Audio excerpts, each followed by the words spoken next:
The beginning and end of every sequence, it is either impact through a wall, impact on a table, impact through a mirror. Everything is happening in real time and it's being filmed. And it's a do-si-do between me and my stunties. There's something wrong with me. Just a void.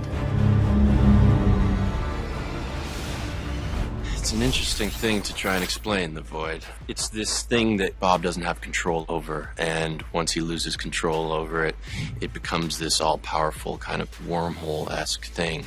And when you get taken into it, it's essentially a interwebbed series of endless rooms of places that you've experienced the most shame or grief in your life. We wanted the spaces to feel realistic. So when you first see it, you're not quite sure if it's a flashback or you're trapped in the memory, and then later on you discover it's the void spaces, and it's a deliberate design to make it feel boxed in, as if they're trapped. Each character is trapped in their trauma memory.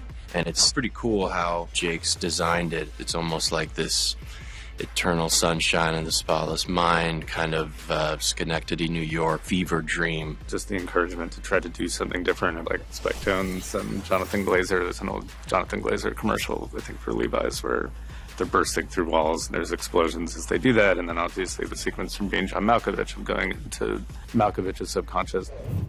It's like your mind is somewhere else. Mm-hmm. We are in one of the void rooms, and this is the forest set.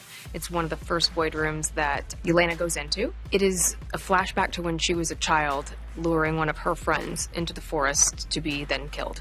And so it's sort of a nightmare of hers that she has to relive over and over and over. And ultimately she has to bust through a wall to get out of here, which then takes her into another void nightmare room of her own. Starting from a practical base, like if you really see something happen and you can really make something happen, there's a kind of unpredictability and a magic to that. The transition between all these rooms is quite tricky because gravity shifts and is different in each room, and there's different rules in each room.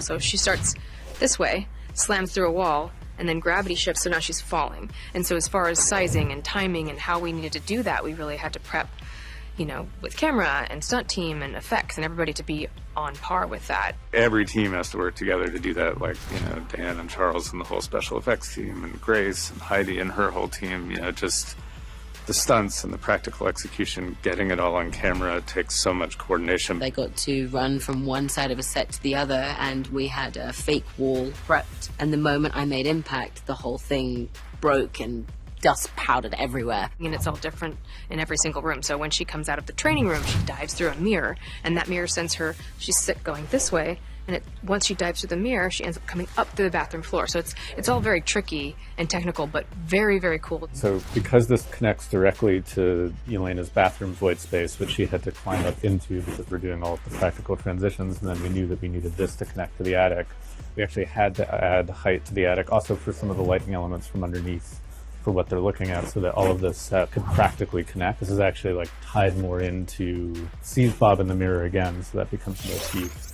We built that bathroom set here, and also the training room set, so when she sees Bob in the mirror, that's all done practically, and he's actually in the reflection. He kind of dims the lights in the bathroom and allows her, and in one shot we sort of pan and dolly and push her into this space. It was really important that we didn't rely on CG for this sequence. We wanted it to feel real, and we wanted to use simple camera tricks. And even though they're simple, they are incredibly technical, in that you have to match these frames up perfectly to make it feel like we're blending this sequence together seamlessly. Something that we're doing on this movie that we've really never done before is we have an editorial department almost set up on set with us. So as we are filming, these shots are getting cut into an edit. That was really important for a sequence like this, where it's very important that we have these shots seamlessly blend together.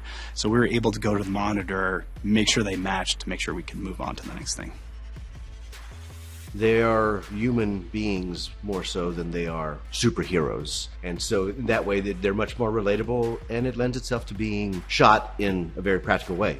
The sets built as much as possible, everything in camera as much as possible. The stories being told in a way that they're every man, they're every woman. We can all relate to them in every way possible. And even if it doesn't make the emptiness go away, I promise you it will feel lighter. How do you know? 'cause it already has for me.